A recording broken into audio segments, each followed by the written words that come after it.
This is Prologue, Couple at Coney Island. A breeze, hot and salty, brushes against her skirt. Like a hand, the silk touches the back of her legs. She leans closer to Aaron. They are here, in public, here in the gleaming white of this picture book place, with its smells of ocean and mustard, chewing gum and damp wood, its hurdy-gurdy circus sounds. So many nights, his breath on her neck. She's longed to walk in daylight with him, where everyone can see. A crowd of bathers swarms over the sand, arms, bellies, legs spilling into the water like a single body. A boy, ankle deep, holds one hand high, connected to an invisible line. Above, a kite rises. She was in Aaron's office when he said, "I'll pick you up Sunday and we'll go to Coney Island. How about it?" She wasn't sure at first if he meant this Sunday or some other Sunday, or that he'd show up when he said he would.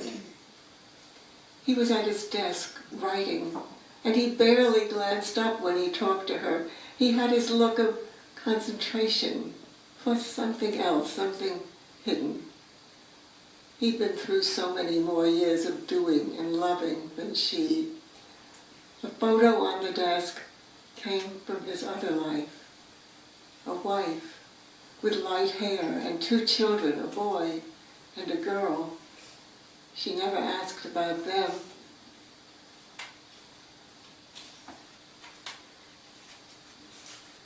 Knowing more would be like breathing on glass, stepping on a crack, break your mother's back, letting a mirror fall.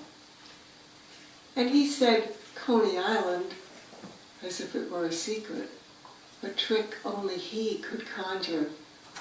His face was in shadow, and for a moment she feared what she couldn't see, didn't know.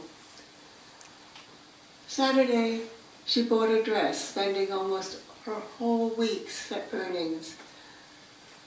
The salesgirl said, like a handkerchief, soft as air. It's cut low and back, sleeveless, with thin straps and roses that cling to her body. The rest of her money she spent on pink shoes, her hands trembling as she put them on, as if her feet, squeezed into the thin casing, expose her desire. Aaron turns to her. "Want a hot dog?" She imagines it. The hot dog will overflow with sweet juices, and she'll laugh, licking her fingers and trying not to stain her new dress. But she hesitates. If they move away, they'll be swept into the crowd. Her courage wanes. Eyes may ask, "Who is she?" They may be recognized. "I'm not hungry yet," she says. They had arrived early in the ocean mist. The fog has melted. "Look!" She points to the boy, running now, coaxing the air to lift his kite higher. "Not enough wind," Aaron says.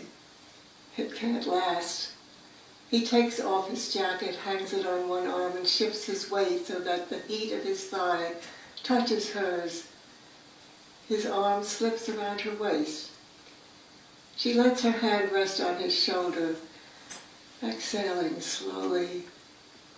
What is there to be afraid of? His hand on her back says they can risk whatever comes next, and then next. He will make the story end safely. She will be the magician's girl, the girl in sequins, who steps bloodless out of the magic box, unscathed by the knife, holding her bare arms high as the audience gasps. The boy with the kite races in the tide, kicking spray, flashing rainbows. She feels a wet smear between her legs, what Aaron calls her white honey, like a yes.